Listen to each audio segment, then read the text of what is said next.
Let's start, though, with hugely significant news coming out of Newcastle tonight. We can confirm that Bruno Guimarães has told the club he wants to leave to join Arsenal. Bruno Guimarães to Arsenal. Here we go. Agreement done also club to club after the player accepted the contract proposal and agreed the personal terms at the beginning of the current week. Now everything done also between... All right, let's go to the northeast. Our reporter Keith Downey is there. Keith, all right then, what more can you add to this story?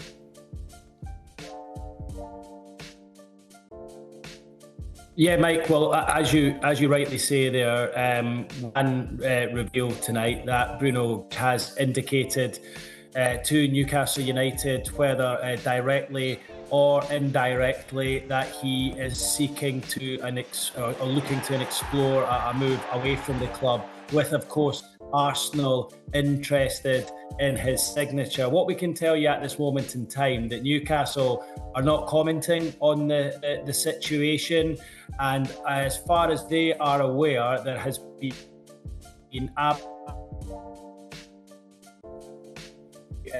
no contact, and there has been no offer from Arsenal to the club, so no contact from them whatsoever. But Bruno Guimarães, whether that is himself or through one of the agents he's got working on his future, has indicated a desire to leave Newcastle United. As you can see by the pictures, this is a player who has, led the club to the Carabao Cup success, twice to the Champions League, and is a real dark the Newcastle United fan base. So this is a huge blow to the Newcastle fans. He's got 2 years left in his contract, Mike, with the option of a third one.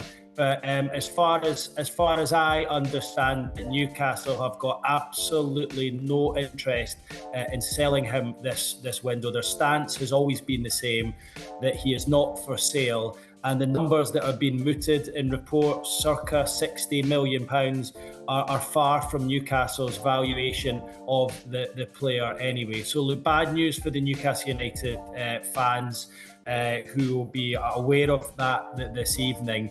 But Bruno Guimarães, their club captain, has indicated to Newcastle a desire to seek a move away from the club to Arsenal. But as it stands, Newcastle, interestingly, and what makes this story so crazy, Newcastle have not had any contact from Arsenal yet and are making no comment whatsoever on the situation. Keith, I've got to say the line isn't great. It's more North Pole than North East, but we'll try to carry on for the moment. Why does Bruno want to leave? Look, Mike, I think you look at some of the other Newcastle players who've left in recent times. Just last week, Sandro Tonali's joined Tottenham Hotspur for £100 million. Will be doubling his salary at the same time. Anthony Gordon has done similar with his move to Barcelona recently.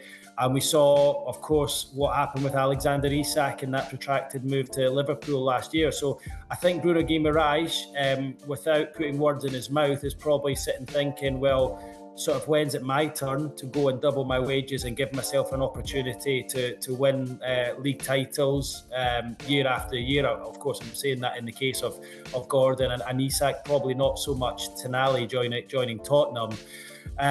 But he's 28, he'll be 29 in November. He's, in his peak years right now.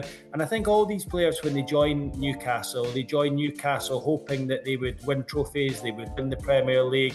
And of course, they've not done that year on year. It's probably not been quite the rise that they thought it would have. It's gone a little bit slower than they thought they would. So I think they still do see most of them as a stepping stone for a player joining Newcastle United. And I think for Bruno, it's a chance for a last payday. It's a chance to join a club who wins trophies regularly. But the problem is here, Arsenal, if they do really want to sign him, they need to come to the table and make an offer to Newcastle, and they haven't done that yet. And that's what makes this whole transfer so unbelievable, really. And it feels like it's all being led by, or driven, should I say, by agents and intermediaries, because Newcastle have not had direct contact from Arsenal, but yet there has been talks between intermediaries trying to sanction a deal. So Keith, as you said, Gordon's gone, Tonali's gone, but for Newcastle fans, if Guimarães goes, is that going to hurt the most? Is that going to cut the deepest? Yeah, without doubt. As I mentioned earlier, Mike, he's the darling of the Newcastle fans. He's the club captain. He really gets the people here. He gets the football club, and he's really taken to life here. He's been here for what, 4.5 years now. And I have to say, when I've been out and about in the city in recent weeks, when the stories started to emerge regarding both Bruno Guimarães and Sandro Tonali, every supporter would say to me, what's happening with Tonali? What's happening with Bruno Guimarães? And there was almost an acceptance that, okay, if Tonali goes, we can deal with that. We don't want it, but we could accept it. But I think Bruno Guimarães has been there longer.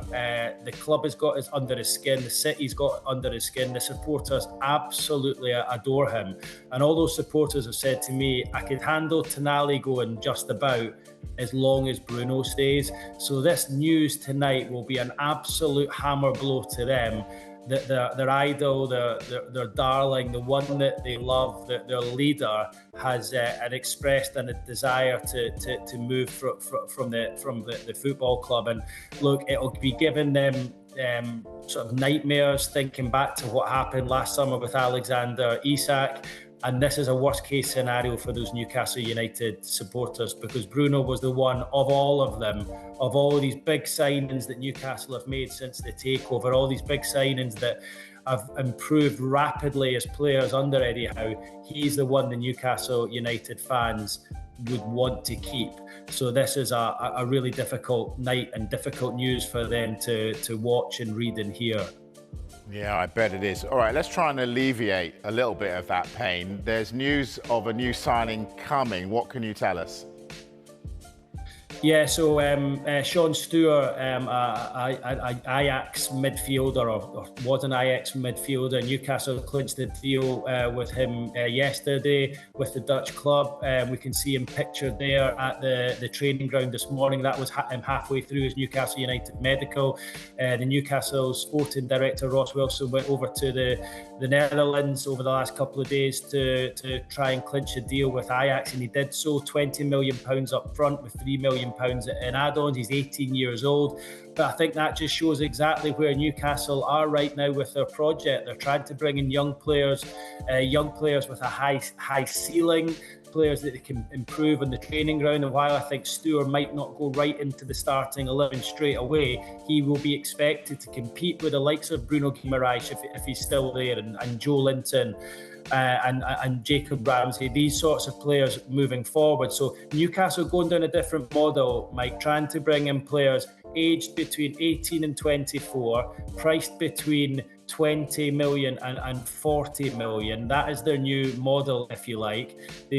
So as I say, they're in the midst of signing Stewart, trying to get that one over the line, I think, by tomorrow. They also signed Basu Toure on Friday from Hoffenheim for £40 million. He's a winger, 21-year-old. They're not household names, but that's kind of what Newcastle United are trying to do. I was told by one club source earlier today they're trying to make themselves, or trying to follow the suit of Borussia Dortmund at the moment. That's kind of what they're trying to do, trying to bring in young players, improve them, but still challenge for titles at the top of the table. So as I say, Toure in the door, Stewart very close to being in the door, but I have to say that the news tonight that Bruno Guimarães has sort of given his intention that he's looking to move away from the club almost puts all that good news that we've heard over the last few days or so back onto the back burner again, because this Bruno Guimarães news will be the thing that's concerning these Newcastle United supporters more than anything else.